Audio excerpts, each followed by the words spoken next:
Alright, this is lesson number 8, question number 7. I had some questions about finding the area of a triangle if you're given the vertices. Remember that we know that for a rectangle, area equals length times width.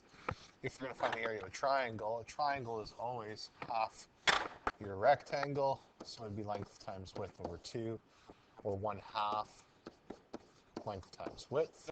And in the note, I told you that the area of a rectangle would be the magnitude of two vectors that define the sides of a rectangle. So if you take the cross product of the two side lengths u and v, then you can find the area of that rectangle, and our triangle is just half of that rectangle.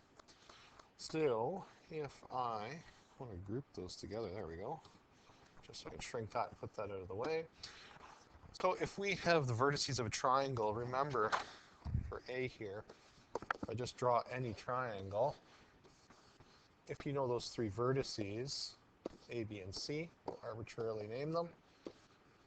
AB, vector AB, and vector AC actually make up two sides of the rectangle.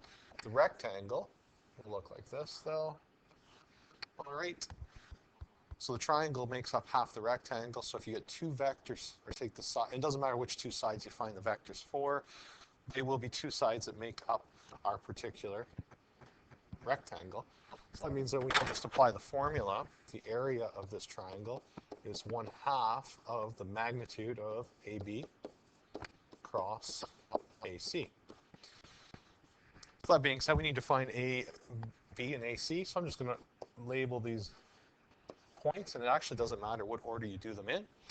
So vector AB is equal to point B minus A. So B minus A, so we'll have 1 take away 7, so we have a -6, -3, and 6 take away 4 is 2. So there is my first vector.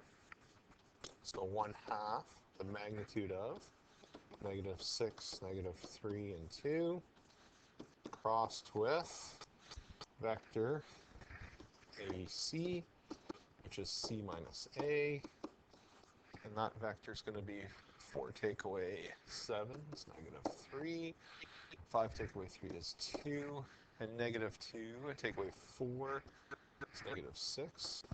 So there's my second vector, -3, 2, and -6. Find that magnitude. So the first thing we need to do is take the cross product.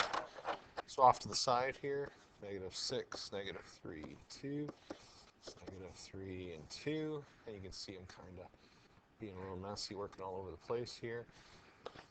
I'll just box things up here so you guys can figure out what I'm doing. And -3, 2, -6, -3, 2, -6. Cross off my ends. And we can apply the cross product then.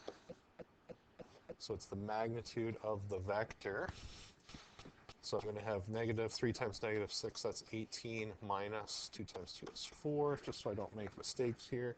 So that gives me 14. 2 taking times -3, so that's -6 minus, that's going to be positive 36. So -6 take away 36 is -42. Big numbers already. And -6 times 2, so that's -12 minus 9. So that's going to be a positive, so that would give me -21. So now I got to find the magnitude of that vector right there.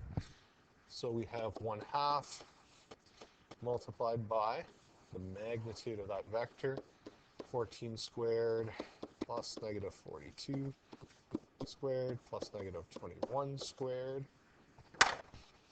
And when I plug that through the calculator, and when I'm actually marking a test, I'm pretty much at this stage, you've got your full marks anyway. That's why earlier in the course I say, or for the people that take the course in class with me, we don't really use calculators, because at this point, this is where trivial mistakes can occur. So I get 49. So half of 49. And that gives us our final answer of 24.5 units square. All right, so there you go. So really, you're not memorizing more formulas. You're just memorizing the area of a rectangle, and you know that half of a rectangle is a triangle. I'll leave B for you to try on your own. If you have any questions about these, let me know.